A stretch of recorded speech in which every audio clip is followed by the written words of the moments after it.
누가복음 1장 39절에서 56절 말씀입니다.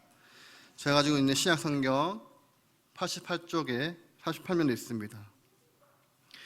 누가복음 1장 39절에서 56절입니다. 제가 가지고 있는 신약 성경 88면에 있습니다.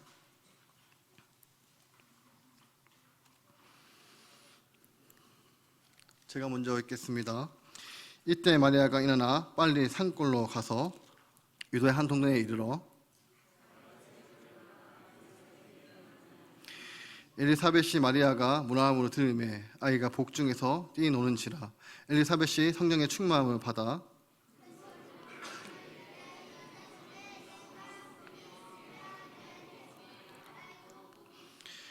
내 주의 어머니가 내게 나오니 이 어찌된 일인가.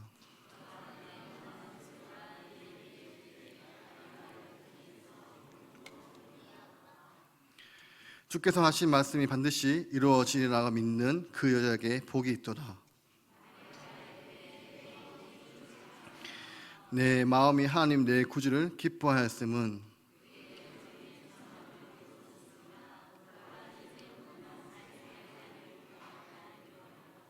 능하신 이가 그 큰 일을 내게 행하였으니 그 이름이 거룩하시며 그의 팔로 힘을 보이사 마음의 생각에 교만한 자들 흩으셨고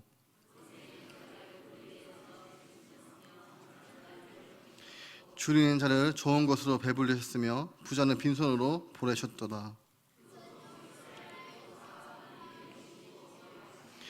우리 조상에게 말씀하신 것 같이 아브라함과 그 자손의 영원히 하시리로다 하니라. 아내가 석 달쯤 함께 있다가 집으로 돌아가니라. 아멘. 오늘 마리아와 또 엘리사벳의 만남과 그리고 마리아의 찬양의 고백을 통해서 하나님이 오늘 우리에게 주신 말씀을 살펴보려고 합니다. 오늘 39절에서 45절을 보시면 엘리사벳을 만나러 간 마리아와 마리아를 영접하는 엘리사벳에 관한 내용입니다. 이러한 본문을 통해서 진정한 성도 간의 교제를 볼 수 있습니다. 우선 천사들의 말을 들은 마리아는 신속하게 엘리사벳을 찾아갔습니다. 이 엘리사벳의 거처가 어디있는지 확실하게 알 수는 없습니다. 다만 유다 지파 산지 어느 곳에 있을 것입니다. 여러분, 우리는 여기서 잠깐 생각해 보겠습니다. 그 당시에 마리아에게 일어난 일을 이해해 줄 수 있는 사람이 있다면 누구일까요? 아마도 6달 전에 비슷한 일을 경험한 엘리사벳일 것입니다. 그래서 엘리사벳을 보고 싶어서 주저하지 않고 빨리 먼 거리도 달려간 것입니다. 이와 같이 우리 성도님들도 주님의 은혜를 받는 일이 있으면 빨리 다른 성도들에게 알려 기쁨을 나누고 또 다른 성도가 은혜 받는 일이 있다면 빨리 가서 확인하고 축복해 주어야 합니다. 이렇게 신속하게 행한다는 것은 하나님의 은혜와 이 은혜에 대한 열정과 성도에 대한 사랑이 크다는 증거이기 때문입니다. 다음에는 엘리사벳이 마리아의 문안 인사를 들었을 때 엘리사벳의 태중에 있던 6개월 된 아기 요한이 마리아의 태중에 막 자리 잡았을 예수님을 영접하는 기뻐하는 사건입니다. 이 사건은 마리아와 엘리사벳의 만남의 동시에 각각의 태속에 있는 아기 요한과 아기 예수님의 첫 만남이기도 합니다. 이 장면은 장차 나타난 요한과 예수님의 장래의 사역의 상호관계를 미리 비교함으로 보여주는 장면입니다. 이미 모태에 있을 때부터 성령의 충만함을 입은 아기 요한은 이 아기로서 예수님을 기뻐하는 마음으로 증거하고 있음을 말씀해주고 있는 것입니다. 태중에 있던 요한을 통해 예수님을 향한 증거를 감지할 수 있었던 엘리사벳 역시 성령의 충만함을 가운데 큰 소리로 마리아의 태중에 있는 예수님 향해 축복을 선언해야 했습니다. 그러므로 우리는 마리아와 엘리사벳 같이 성전 안에서 교제해야 합니다. 그래야 그 교제가 하나님 보시기에 기뻐하는 교제가 되고 신앙도 성장합니다. 계층이나 신분이나 혈연이나 또는 자기 취향대로 교제하는 이는 성도의 교제에 도움을 주지 못할 뿐더러 오래가지 못합니다. 나아가 교회의 분쟁을 원인이 됩니다. 어떤 교회는 교인끼리 개를 만들어서 운영하다가 잘못되어 교회 전체가 힘든 일이 있었다고 합니다. 그러므로 성도 여러분, 우리는 주의 진리 안에서 그리스도 예수의 이름으로 성령 안에서 교제해야 합니다. 다음으로 마리아와 엘리사벳은 서로 축복해 주었습니다. 엘리사벳은 마리아에게 큰 소리를 불러 이르되 여자 중에 네가 복이 있으며 내 태중에 아이도 복이 있더라라고 축복해 주었습니다. 아마도 엘리사벳은 성령으로 말미암아 마리아가 예수님을 잉태한 사실을 알았을 것입니다. 여러분, 우리는 되게 질투를 잘합니다.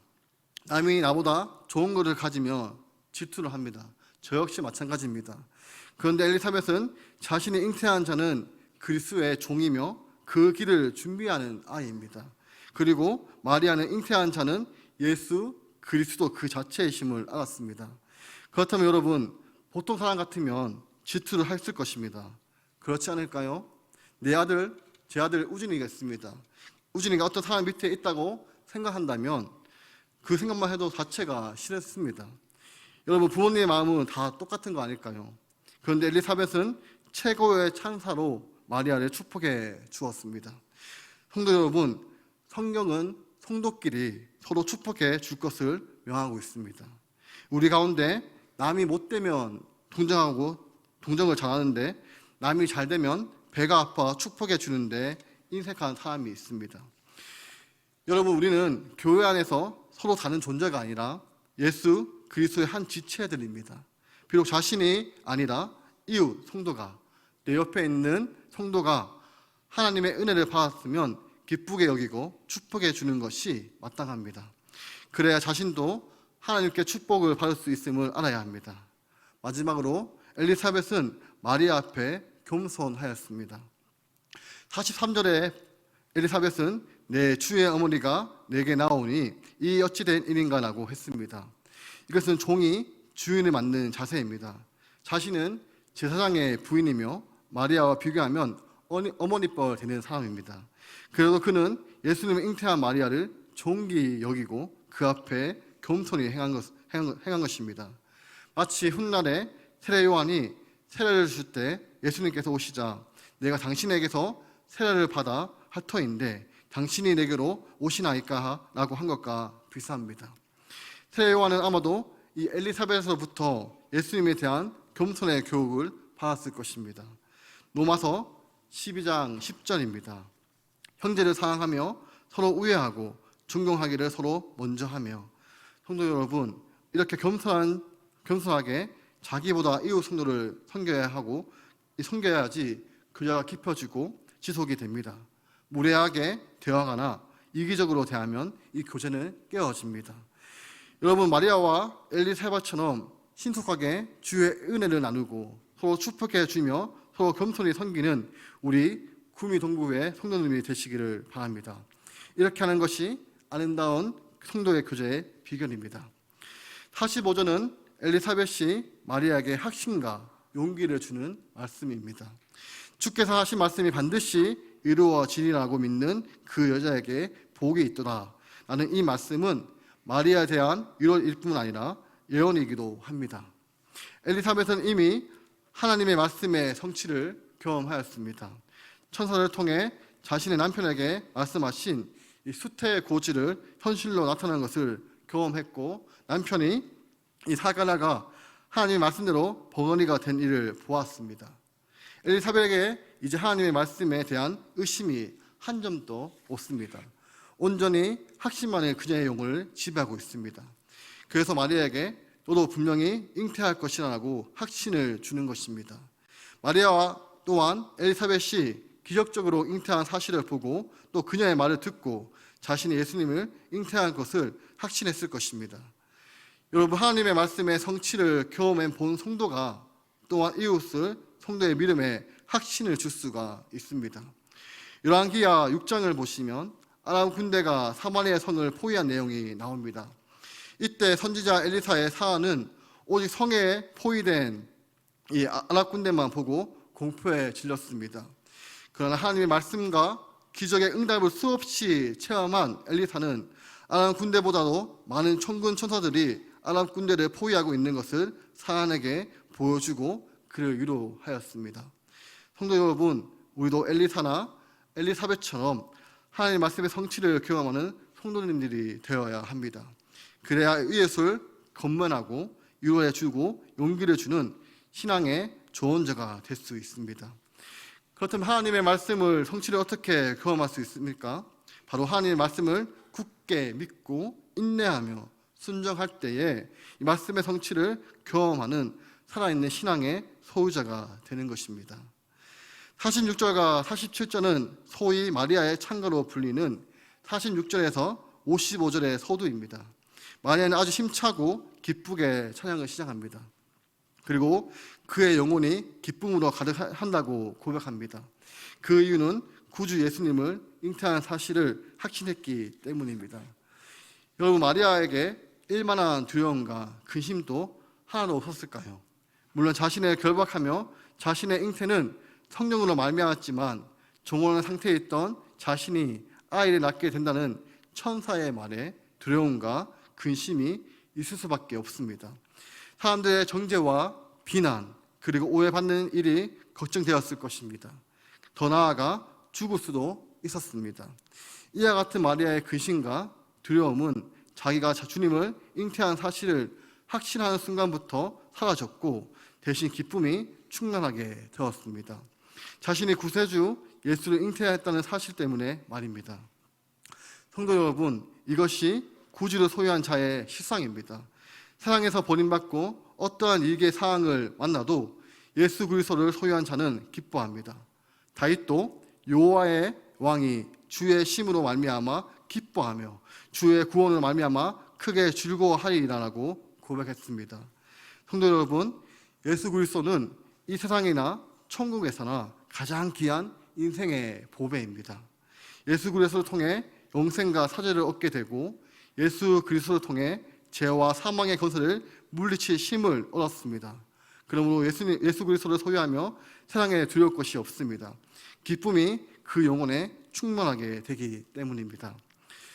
성도 여러분, 마리아는 주님을 잉태한 이유로 기뻐했지만 우리는 하늘과 땅의 모든 권세를 지니시고 인류를 위한 구속의 사역을 성취하신 주님을 내 안에 모시고 계십니다. 그러므로 우리는 마리아보다 더 기뻐해야 합니다. 아직도 세상에 대한 근심과 두려움을 가진 성도님이 계신다면 지금 주님께 은혜를 달라고 기도하시기를 바랍니다. 내 안에 있는 예수 그리스도가 얼마나 귀한 보배이신지를 깨닫기를 바랍니다. 우리 이사야 61장 10절입니다. 함께 읽어보겠습니다. 내가 여호와를 말미암아 크게 기뻐하며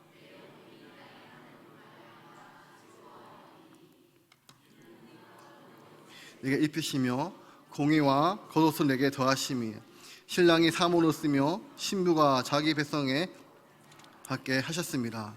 아멘.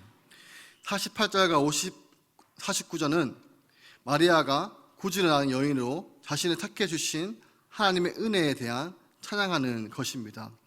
여기서 마리아는 자신을 비천한 요정이라고 고백합니다.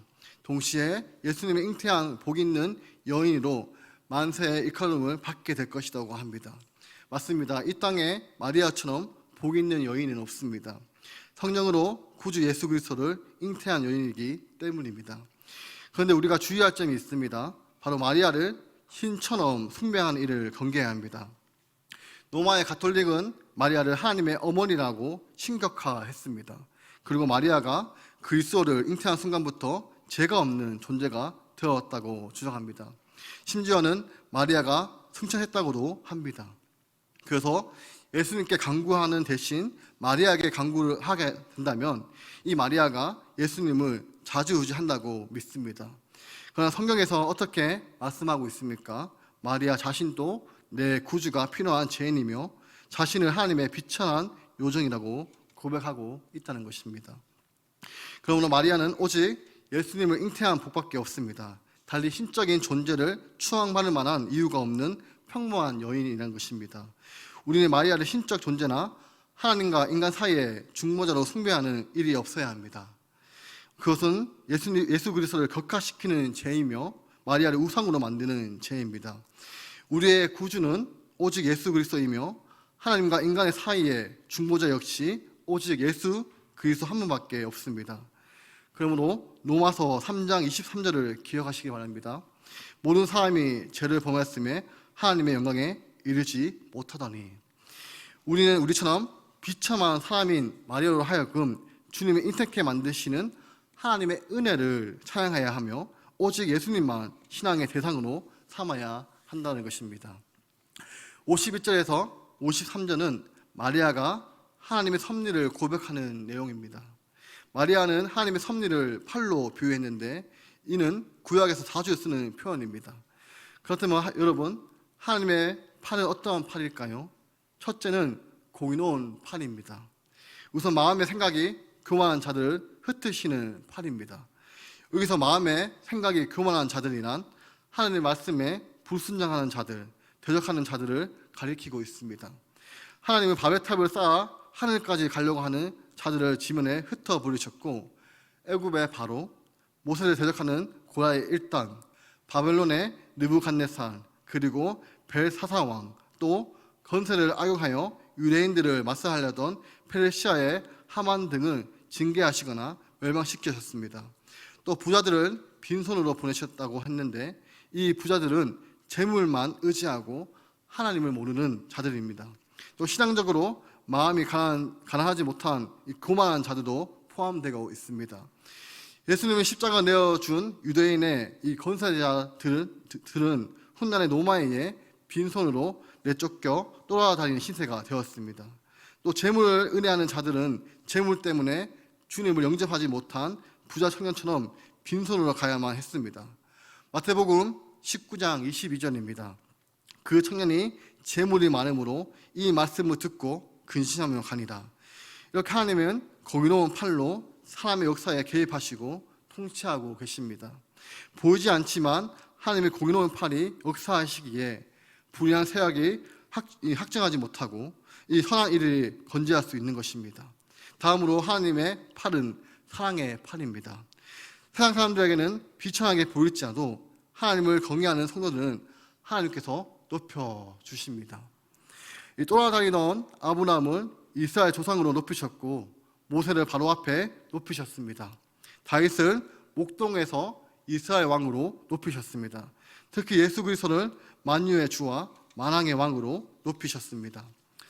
하나님이 높으신 사람들은 다 하나님 앞에 겸손했던 사람들입니다. 그러므로 야고보서 4장 10절은 주 앞에서 낮추라 그리하면 주께서 너희를 높이시니라라고 말씀하고 있습니다. 또 하나님은 줄인 자를 배부르십니다.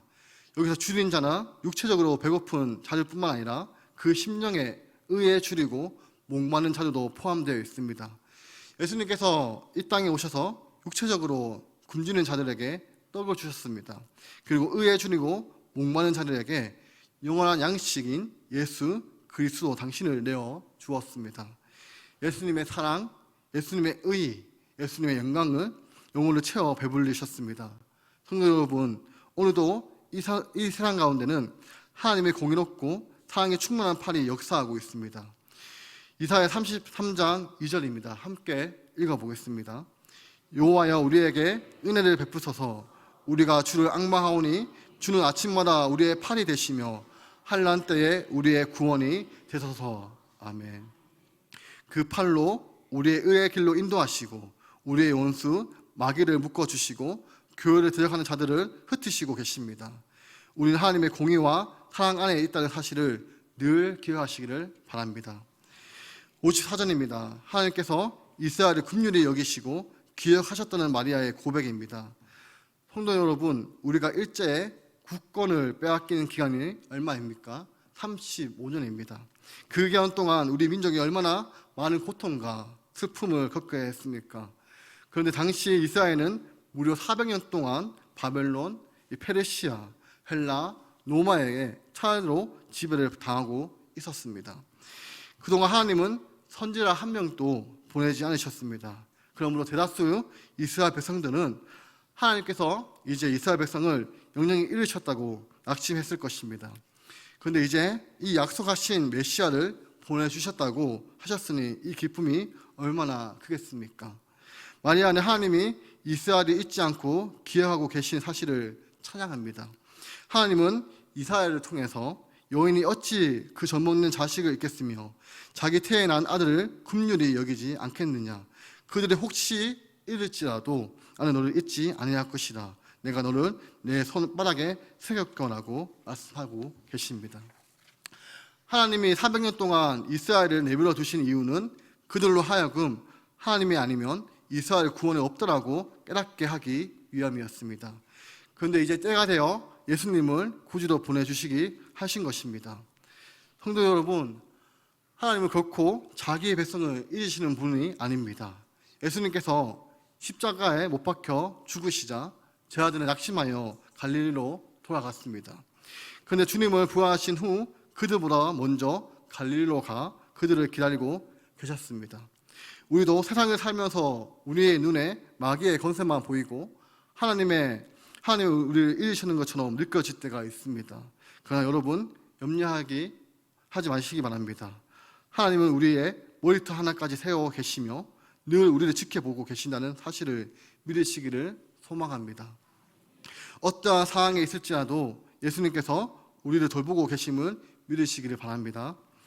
하나님은 결코 우리를 잊지 않으시고 우리의 적절한 때가 될 때 우리를 감히 생각하지 못하는 방법으로 우리를 도와주실 것입니다.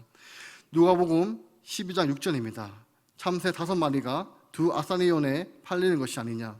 그러나 하나님 앞에는 그 하나도 잃어버리신 바 되지 아니하시는도다.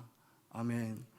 56절은 마리아가 엘리사벳의 집에 3개월간에 함께 지내다가 나사렛으로 돌아간다는 내용입니다. 어쩌면 이 구절을 의미 없는 내용으로 보실 수가 있습니다. 그러나 여러분 3개월 동안 이 마리아가 아이를 잉태했던 사실이 가족들에게 알려지지 않았을까요? 알려졌을 것입니다. 가족들이 얼마나 놀라고 당황했겠습니까? 요셉과 종한 자가 이 처녀가 아비를 모르는 아이를 잉태하고 있었으니 말입니다. 그런 일은 가문의 큰 수치입니다. 이제 마리아 앞에 기다리고 있는 것은 가늠한 자에 내려진 극형밖에 없습니다.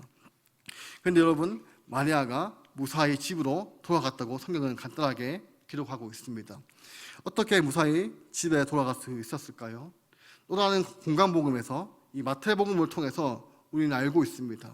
바로 하나님이 요셉에게 꿈에 천사를 보내어 마리아가 예수님을 잉태한 사실을 알려주셨기 때문입니다. 그래야 요셉이 찾아와서 마리아를 보호하여 데리고 갔습니다. 성도 여러분, 하나님은 이렇게 순정한 성도를 각별하게 보호해 주십니다. 왜 그렇습니까? 하나님의 소유가 되었기 때문입니다. 그러므로 하나님의 소유가 된 성도 여러분, 아무리 큰 역경이 와도 하나님께서 여러분을 안전하게 지켜주실 줄 믿으시기를 바랍니다. 시편의 기자는 그가 영원히 하나님 앞에서 거주하리니 인자와 진리를 예비하사 그를 보호하소서라고 고백했습니다. 물론 하나님의 일을 하는 사람들도 때로는 생명을 잃을 수 있습니다. 야고보 사도나 베드로 사도, 바울의 사도 등도 하나님의 일을 했지만 순교하였습니다. 그러나 순교는 하나님의 목적이 있고 하나님의 허락하심에 의해서만 이루어집니다. 그러므로 하나님의 일을 할 때에 담대하기를 소망합니다. 하나님의 보호하심을 확신하시기를 바랍니다. 우리는 오늘 본문에서 세례요한의 모친 엘리사벳과 예수님의 잉태한 마리아와의 만남을 살펴보았습니다. 또한 마리아의 기쁨의 찬송도 살펴보았습니다. 그들은 예수 그리스도로 말미암아 기쁘게 교제하고 찬송했습니다. 그들의 아름다운 교제는 앞으로 그리스도를 통해 서로 교제할 성도의 교제의 모범이 될 것입니다. 또한 마리아의 찬송도 우리가 하나님께 찬송을 올려드려야 할 모범이 될 것입니다. 사랑하는 성도 여러분, 오늘 두 여인은 예수님의 잉태한 사실만으로 이렇게 교제하고 기쁜 찬송을 불렀습니다. 그렇다면 예수님의 구원의 은혜를 입은 우리는 어떻게 해야 할까요? 먼저 내 영혼이 주를 찬양하며 내 마음이 하나님 내 구주를 기뻐해야 합니다. 그리고 주 안에서 서로 사랑하고 귀한 존재로 여기며 아껴야 합니다. 에베소서 5장 19절에 시와 찬송과 신령한 노래들로 서로 화답하며 너희의 마음으로 주께 노래하며 찬송하며라고 했습니다. 주님의 은혜 안에서 기쁨으로 교제하고 서로 축복해주고 한 마음으로 찬송하는 우리 구미 동부교회 통로님들이 되시기를 간절히 소망합니다. 기도하겠습니다. 하나님 아버지, 오늘 말씀을 통해서 진정한 교제와 하나님께 올린 찬송을 살펴보았습니다. 우리가 주님 안에서 기뻐하는 교제가 되게 하시고 한 주를 살 때 나와 함께 하심으로 내 삶의 신앙의 간증이 날마다 생기게 하셔서 이것을 함께 나누며 풍성한 하나님의 인도하심을 같이 체험하는 우리 구미 동부교회 성도의 교제가 되게 하옵소서. 나하고 잘 맞는 사람에게 관심을 가지 않게 하시고 새가족들 혹 소외된 사람들에게 먼저 다가가서 손을 내밀어 주실 수 있는 우리 성도님이 되게 하옵소서. 그래서 세상의 이야기를 하는 것이 아니라 하나님의 인도하심의 교제가 날마다 일어나게 하옵소서. 그래서 건강한 교제, 평생의 교제가 되게 하옵소서. 하나님 아버지, 이 다음 때부터 주일학교 성경학교가 시작됩니다. 유치부, 유초등부, 중고등부, 청년부 주님의 은혜 안에서 시작하게 하시며 은혜 가운데 무사히 마치게 하옵소서. 모든 일정의 속에 성령님께서 간섭하여 주시고 무사히 마칠 수 있도록 도와주옵소서. 기도합니다. 여름 사역을 위해 지금부터 기도하오니 우리가 생각하지 못한 문제들도 주님께서 해결해 주시고 기도하니 주님께서 책임져 주실 줄 믿습니다. 그러니 우리의 염려와 걱정은 사라지고 하나님의 평안함과 기대감이 충만하게 하옵소서. 그리고 우리 주일학교 아이들 하나하나 만나게 해주옵소서. 그 아이들이 예수님의 사랑을 알게 해주시고 세상의 풍조를 따라 가는 삶이 아니라 하나님께서 주시는 꿈을 위해 달려가는 우리 아이들이 되게 하옵소서. 꿈을 발견하지 못한 아이들이 있다면 그 꿈을 발견하게 하시며 그 꿈을 발견한 친구들에게 하나님의 사명을 기억하며 살아가는 아이들이 되게 하옵소서. 이기적인 꿈이 아니라 축복의 통로로 하나님을 전하는 복음을 위해 달려가는 우리 아이들이 되게 하옵소서. 예수님의 이름으로 기도드립니다. 아멘. 이제는 주 예수 그리스도의 은혜와 하나님의 사랑하심과 성령의 교통하심이 하나님을 창송하며 주님 안에서 아름다운 교제를 하는 구미 동부교회 성도 위에 영원토록 함께 있을지어다. 아멘.